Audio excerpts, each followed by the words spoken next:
السلام علیکم ورحمۃ اللہ وبرکاتہ۔ ناظرین کرام، آج کل ہم اہل ایمان والوں میں، اہل اسلام میں ایک رواج عام ہوتے جا رہا ہے، وہ ہے پرشین کیٹ رکھنے کا۔ یہ رواج انگریزوں کی طرف سے ہم اہل ایمان والوں میں آیا ہے۔ حالانکہ دیکھو، بلی رکھنا بالکل جائز ہے، درست ہے۔ حضرت ابو ہریرہ رضی اللہ تعالیٰ عنہ، یہ صحابی رسول ہے، سب سے زیادہ حدیث جو ہے وہ حضرت ابو ہریرہ رضی اللہ تعالیٰ عنہ سے منقول ہے۔ بہت بڑے محدث صحابی ہیں۔ ان کا اصل نام ابو ہریرہ نہیں ہے، بلکہ اصل نام کچھ اور ہے۔ ان کا لقب ابو ہریرہ ہے۔ یہ ابو ہریرہ کا مطلب ہوتا ہے بلی کا باپ۔ ایک مرتبہ ان کو عادت تھی کہ ہمیشہ اپنے آستین کے اندر بلی کا بچہ رکھتے تھے۔ ایک مرتبہ اللہ کے نبی صلی اللہ علیہ وسلم کے پاس آئے تو اللہ کے نبی صلی اللہ علیہ وسلم نے پیار سے ان کو فرمایا، یا ابا ہریرہ، اے بلی کے باپ۔ تو ان کو وہ لقب اتنا پسند آیا کہ انہوں نے اپنا نام ہی ابو ہریرہ کر کے رکھ دیا، اور انہی کے نام سے، انہی کے لقب سے حضرت ابو ہریرہ رضی اللہ تعالیٰ عنہ مشہور ہو گئے۔ لیکن یہ دو بلیوں کے اندر فرق ہے۔ ایک دیسی بلی، جو ہماری گاؤٹی بلی ہم کوکنی کے اندر کہتے ہیں، دیسی بلی، اس کے اندر اور پرشین کیٹ کے اندر فرق کیا ہے کہ ہماری جو گاؤٹی جو بلی ہوتی ہے، دیسی جو بلی ہوتی ہے، جس کو ہم کوکنی کے اندر گاؤٹی بلی کہتے ہیں، دھیان سے سننا، یہ کیا کرتی، جب اس کو قضاء حاجت کی ضرورت ہوتی ہے، پیشاب پاخانے کی ضرورت ہوتی ہے، تو وہ باہر مٹی کے اندر جاتی ہے اور اپنے دونوں ہاتھ سے مٹی کو کھروچتی ہے، پھر اس کے اندر اپنے قضاء حاجت ہے وہ کرتی ہے، پھر اس کے اندر ہاتھ سے مٹی ڈھکیل کے واپس آ جاتی ہے۔ اس سے اس کے بدن کے اوپر نہ پیشاب کے چھینٹے اڑتے ہیں، نہ کوئی گندگی لگتی ہے، اور جب وہ مٹی کے اوپر دوبارہ بیٹھتی ہے تو وہ بھی اس کی گندگی دور ہو جاتی ہے۔ لیکن جو پرشین کیٹ ہوتے ہیں، دھیان سے اس مسئلے کو سننا، کوئی حدیث اور قرآن میں لکھا ہوا مسئلہ نہیں۔ میں ہمیشہ کہتا کہ حدیث اور قرآن میں اصول ہے، ہر چیز ڈیٹیل میں نہیں ہے، بلکہ اصول ہے۔ اس اصول سے آپ سمجھیں۔ اب میں نے جس طرح دیسی بلی کے بارے میں کہا کہ اس کے بدن پہ کوئی ناپاکی لگتی نہیں ہے، وجہ کہ وہ اپنے ہاتھوں سے کھروچتی ہے مٹی کو، اس کے اندر اپنے قضاء حاجت کرتی ہے، اور پھر اس کے اندر دوبارہ مٹی ڈال کے واپس آ جاتی ہے، تو اس سے اس کے بدن کے اوپر کوئی ناپاکی نہیں لگتی۔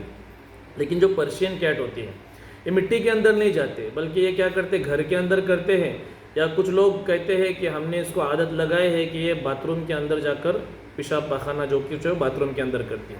لیکن آپ خود سوچیں کہ وہ بلی باتھ روم کے اندر کھڑے رہ کر جب پیشاب کرتی ہے تو وہ پیشاب کے جو قطرے ہیں وہ اس کے پاؤں کو لگتے ہیں، وہ اس کے بدن پر اڑتے ہیں، اور پھر وہی بدن کے اوپر اڑے ہوئے پیشاب کے قطرے اور پاؤں کو لگے ہوئے قطرے، وہی بدن سے وہ پورے گھر کے اندر ناچتی ہے۔ اگرچہ پانی بھی اگر ہم نے مارے تو اس کے بدن کے اوپر جو چھٹے ہیں اس کو تو ہم دھوتے نہیں ہیں، وہ تو ہفتے میں 8-10 دن میں ایک مرتبہ اس کو آپ نہلاتے، لیکن جب وہ کرتی ہے پیشاب پاخانہ باتھ روم کے اندر، اب اس کے پورے بدن کے اوپر اس کے وہ چھٹے پیشاب پاخانے کے لگے ہوئے ہیں، وہ اس بدن سے وہ پورے گھر کے اندر گھومتی ہے۔ اب وہ پورا گھر ناپاک ہو گیا، پھر وہی پاؤں سے وہ بستر پر چڑھتی ہے تو بستر ناپاک ہو گیا، وہی پاؤں سے، وہی بدن سے ہم اس کو اپنے گود میں لیتے، ہمارا بدن بھی ناپاک ہو گیا۔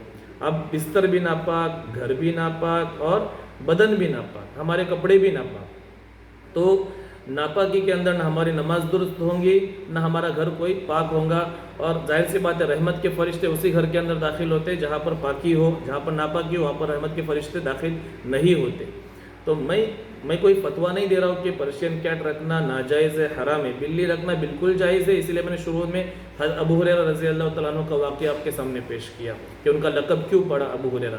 لیکن کامن سینس کی بات ہے کہ پرشین کیٹ جو ہے وہ پیشاب پاخانہ جب کرتی تو ان کے بدن پر چھینٹے لگتے ہیں، اور پھر وہ اس پورے گھر کے اندر جب وہ گھومتی ہے تو پورے گھر کے اندر ناپاکی لگتی ہے، اور وہی ناپاکی کی وجہ سے ہم نماز نہیں پڑھ سکتے۔ اگرچہ ہمارے یہ سوچ ہے کہ ہماری نماز قبول ہوتی ہے، لیکن نماز کے شرط کے اندر ہے، نماز کے شرائط کے اندر کہ بدن کا پاک ہونا، کپڑے کا پاک ہونا، سطر ڈھانپنا وغیرہ وغیرہ۔ تو ہمارے کپڑے بھی ناپاک ہو گئے، گھر بھی ناپاک ہو گیا، جگہ بھی ناپاک ہو گئی، بستر بھی ناپاک ہو گیا، ساری چیزیں ناپاک ہو گئی۔ کس کی وجہ سے؟ اس پرشین کیٹ کے پیشاب پاخانے کی چھینٹے کی وجہ سے۔ اس لیے اس سے بچے۔ بلی رکھنے کا شوق ہے تو ہماری دیسی گاؤٹی جو بلیاں ہے وہ رکھے، پرشین کیٹ سے بچے۔ نمبر 2 مسئلہ، میں اکثر گھر جاتا ہوں عملیات کے تعلق سے، تو میں وہاں پر جب جاتا ہوں تو ایک چیز دیکھتا ہوں کہ گوبر کی زمین، جو پہلے ہم سے پہلے جو لوگ تھے ان کو اصل میں علم نہیں تھا، ان کو معلوم نہیں تھا، اس لیے وہ گوبر کی زمین یعنی کھوبا جو کرتے ہیں، ہمارے کوکنی میں کہتے ہیں کھوبا کرنا، تو گوبر سے کھوبا کرتے تھے، گوبر کا پانی بنا کے زمین کے اوپر وہ کھوبا کرتے تھے۔ دیکھو پاخانہ چاہے انسان کا ہو چاہے کسی بھی جانور کا ہو، وہ ہمارے شریعت میں ہمارے اسلام میں وہ ناپاک ہے، نجس ہے۔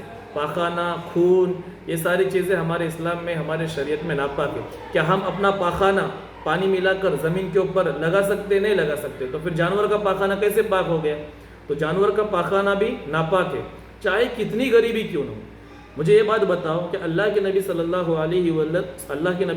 علیہ وسلم سے زیادہ اس دنیا کے اندر کون ایسا آدمی گزرا ہے جو اللہ کے نبی صلی اللہ علیہ وسلم سے زیادہ جس نے غریبی دیکھی ہو، جن کے گھر میں 40 دن اور کئی روایتوں میں 4 مہینے بھی آتا ہے چولہا نہیں جلتا تھا، 2 3 دن بھوکے رہتے تھے۔ آج کے زمانے میں جن کے مکان ہیں ان کی بات کر رہا ہوں، باقی سمجھو فٹ پاتھ پر رہنے والے ہیں، اللہ رب العزت سے دعا ہے کہ اللہ ان کو اچھے سے اچھا مکان نصیب فرمائے، لیکن جن کے گھر ہے، تو آج کے زمانے میں ایسا کون سا انسان ہے جن کے گھر ہے، مکان ہے، کپڑے ہے، اور وہ 2 وقت کا کھانا نہیں کھاتے؟ چلو ایک آدھ مرتبہ فاقہ بھی ہو گیا، لیکن ایسا تو بہت مشکل ہے، ڈھونڈنے سے بھی نہیں ملے گا کہ 2 وقت کا کھانا ان کو نصیب نہیں ہو رہا ہے۔ اتنا تو ہوتا ہے، پھر اس کے باوجود اپنی غریبی کا تذکرہ کر کہ نہیں ہمارے پاس غریبی ہے تو ہم لادی ٹائلز نہیں لگا سکتے، تو اس لیے گوبر کا کھوبا کرتے۔ تو اتنی بھی اگر غریبی ہے تو گوبر کا کھوبا نہ کرو، مٹی کا پانی بناؤ، مٹی لے لو، پانی بناؤ اور مٹی کا کھوبا کر لو، یا کم سے کم اتنا تو پیسہ ہمارے پاس ہے آج کے زمانے میں کہ سیمنٹ ہے، سیمنٹ کا پانی بنا لو، سیمنٹ کا پانی بنا کے اس کا کھوبا کر لو۔ میں نے کئی لوگوں کو الحمدللہ بتایا، الحمدللہ ان لوگوں کو یہ بات سمجھ میں آ گئی اور ان لوگ نے اس کو چینج بھی کی ہے۔ اب دیکھو اس سے نقصان کیا ہے، جب گوبر کا کھوبا ہوتا ہے اور گوبر کی زمین ہوتی ہے، اب ظاہر سی بات ہے وہ نجس ہے، ناپاک ہے، جانور کا پاخانہ، انسان کا پاخانہ، ہر جانور ہر جاندار کا پاخانہ نجس ہے، ناپاک ہے۔ تو اب اس کے اوپر ہم پاؤں رکھتے ہیں، دھیان سے سننا، اس کے اوپر ہم پاؤں رکھتے ہیں، ہمارے پاؤں ناپاک ہو گئے، وہ پاؤں ہم بستر پر لے کر جاتے ہیں، بستر ناپاک ہو گیا، وہی بستر پر ہم سوتے ہیں، ہمارے کپڑے بھی ناپاک ہو گئے۔ یہ تو گھر ناپاک ہو گیا، بستر ناپاک ہو گیا، کپڑے ناپاک ہو گئے۔ اب اس گھر کے اندر جو مرد ہے وہی پاؤں چپل کے اندر ڈالتے ہیں، چپل ناپاک ہو گئی، وہی پاؤں مسجد کے اندر لے کر جاتے ہیں۔ آج کل ہر مسجد کے اندر قالین بچھائی ہوئی رہتی ہے، اس قالین کے اوپر ان کے پاؤں جاتے ہیں، وہ قالین ناپاک ہو گئی۔ کتنا نقصان ہو رہا ہے دیکھو، گھر ناپاک، بستر ناپاک، کپڑے ناپاک، اب مسجد کے اندر چپل ناپاک، مسجد کے اندر گئے، مسجد کی قالین ناپاک۔ اب اس قالین کے اوپر جتنے لوگ نماز پڑھیں گے ان کی وہ نماز قبول نہیں ہوں گی، ان کو پتہ نہیں اس کے اندر ان کی غلطی نہیں، لیکن گناہ کس کے سر پر آئیں گی؟ جو وہ پاؤں مسجد کے اندر لے کر گیا، اب ان کی نماز قبول نہیں ہوں گی، مسجد ناپاک ہو گئی، قالین ناپاک ہو گئی۔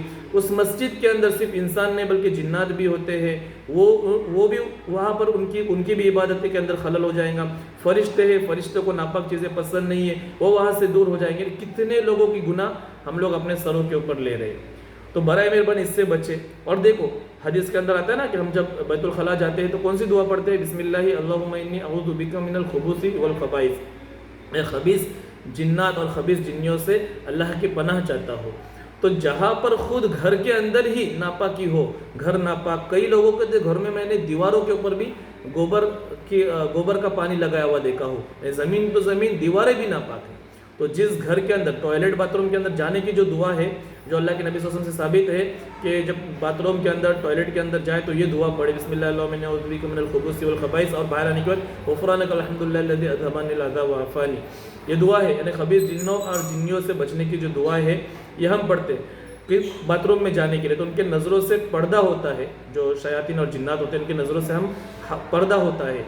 تو جب گھر ہی پورا ناپاک ہو تو وہاں پر ظاہر سی بات ہے جنات اور جنیوں کا تو بسیرا ہونا ہی ہے، تو کتنا نقصان ہوگا۔ ایک تو گھروں کے اندر ناپاک چیزیں ہو جائیں گی، اور جنات اور ناپاک جو چیزیں ہیں وہ گھروں کے اندر بسیرا کریں گی، رحمت کے فرشتے نہیں آئیں گے، پھر ہماری وجہ سے مسجد کے قالینیں ناپاک ہوں گی، تو مسجد کے اندر جتنے لوگ نماز پڑھیں گے ان کے نمازوں کے اندر خلل ہوگا، ان کی گناہ ہمارے اوپر، جنات اور فرشتوں کو تکلیف ہوں گی، ان کی گناہ ہمارے سروں کے اوپر ہوں گی، وغیرہ وغیرہ۔